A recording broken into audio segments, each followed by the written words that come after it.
This is KNEB.TV weather from the Arby's Weather Center. Arby's, we have the meats.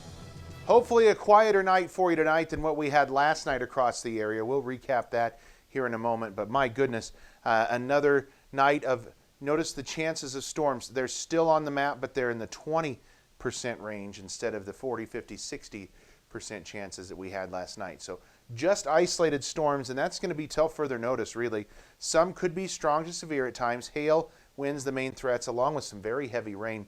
Temps are going to mostly be near or below normal the next 7 days, and trending even cooler by the middle of next week. 91 yesterday, just slightly above normal. Ended up with a record of rainfall here at the Scottsbluff Airport at 1.18 inches, closing in on 3 inches for the month.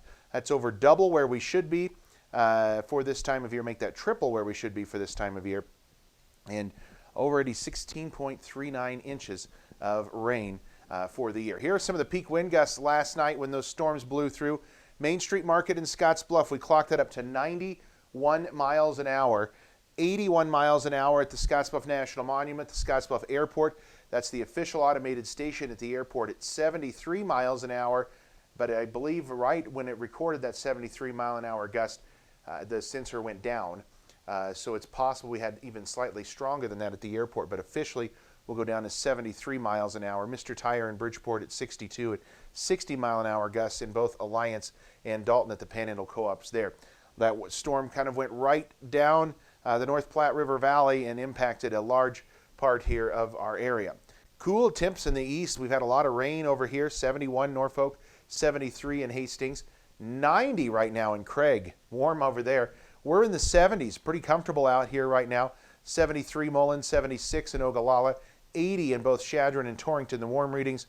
Winds have been primarily out of the east-southeast, so it's still pumping plenty of moisture in here. So there's moisture for the storms to work for. We don't have as much heat, but enough that I think we're going to trigger off just a couple of isolated thunderstorms. And really the threat of severe weather in the northeast part of the state or country today, we have a marginal risk of severe storms. Again, very limited coverage of storms today and this evening, but those that do form could be capable of becoming strong to severe. Tomorrow, how about a replay? Same general area. Again, a marginal risk of severe storms. And then as we go into Friday right now, we've taken the threat of severe weather out. This is where we were yesterday, though, with tomorrow. Wouldn't be surprised to see some of that added back in again. But I do think thunderstorm chances are going to go down even more for the weekend. So this evening, here's your isolated thunderstorms. You see them try to form into a line again. Hopefully not as strong as last night. If we get some thunderstorms across the region, they could be hail or wind producers. Low temperatures tonight going to be in the low 60s, a few upper 50s right along that I-80 corridor. For tomorrow, then, we start the day off with clouds, and we will eventually filter some sun in here late in the afternoon. We'll try to trigger some sun in here, and just isolated hit or miss showers as storms try to form and roll off the high country. They're going to be tough to get going here across our region, and we're going to be dealing with temperatures tomorrow that are just a touch warmer than where they were today. Not bad, though, in the upper 70s to low 80s, still well below normal for this time of year. These precip totals, just a few hundredths here across the region as we go through the next 24 to 48 hours.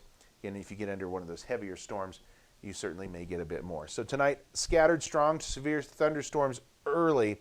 I don't think they'll last as late tonight.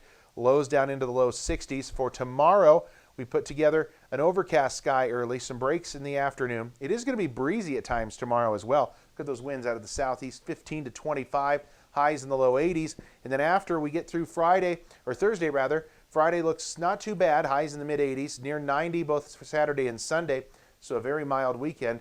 We'll be closer to 80 for Monday, and then down into the upper 70s on Tuesday. And look at Wednesday right now, forecasting just 71 degrees and partly cloudy skies as we see the possibility of a significant cool front coming through next week. And we're going to keep a 20% chance of showers and storms across the board. We can't really rule them out any one day over the next 7.